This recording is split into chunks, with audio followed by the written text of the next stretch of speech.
मौसम विज्ञान विभाग ने अपने जारी एक राष्ट्रीय बुलेटिन में कहा गया है कि गुजरात के सौराष्ट्र कच्छ क्षेत्र पर एक चक्रवात बन रहा है, जिसके शुक्रवार को अरब सागर के ऊपर उभरने और ओमान तट की ओर बढ़ने की उम्मीद है। मौसम कार्यालय ने कहा कि 1976 के बाद अगस्त में अरब सागर के ऊपर उठने वाला ये पहला चक्रवाती तूफान होगा। आगे देखिए पूरी खबर। आप देख रहे हैं यूनिवर्सल न्यूज टुडे। गुजरात में लगातार भारी बारिश ने लोगों का जीवन अस्त व्यस्त कर दिया है। वडोदरा समेत कई शहरों में तो बाढ़ जैसे हालात हो गए हैं।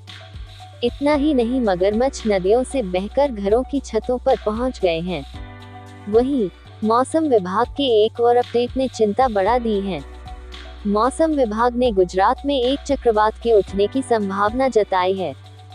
भारत मौसम विज्ञान विभाग द्वारा जारी एक राष्ट्रीय बुलेटिन में कहा गया है कि गुजरात के सौराष्ट्र कच्छ क्षेत्र पर एक चक्रवात बन रहा है, जिसके शुक्रवार को अरब सागर के ऊपर उभरने और ओमान तट की ओर बढ़ने की उम्मीद है।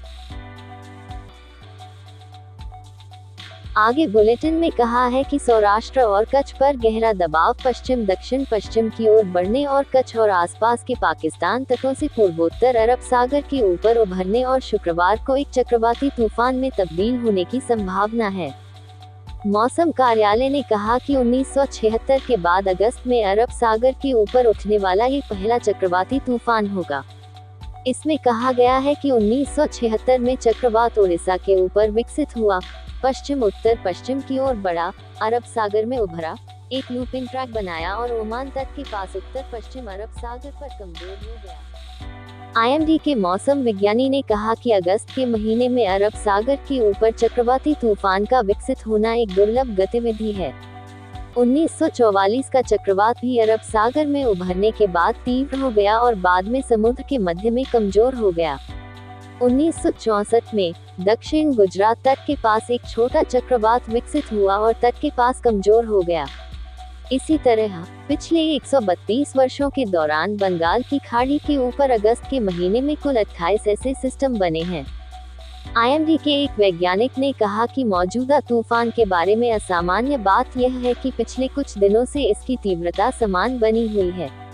उन्होंने कहा, उष्णकटिबंधीय तूफान दो प्रतिचक्रवातों के बीच स्थित है, एक तिब्बती पठार के ऊपर और दूसरा अरब प्रायद्वीप के ऊपर।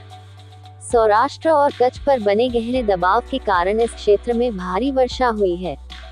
आईएमडी के आंकड़ों के अनुसार इस साल 1 जून से 29 अगस्त के बीच सौराष्ट्र और कच्छ क्षेत्रों में 799 मिलीमीटर बारिश हुई है, जबकि इसी अवधि में सामान्य 430.6 मिलीमीटर बारिश होती है। इस अवधि में सामान्य से 86% अधिक वर्षा हुई। आईएमडी ने कहा कि इसके उत्तरी आंध्र प्रदेश और आसपास के दक्षिण ओडिशा तटों की ओर बढ़ने और रविवार तक पश्चिम मध्य और इससे सटे उत्तर पश्चिमी बंगाल की खाड़ी पर दबाव में तब्दील होने की संभावना है।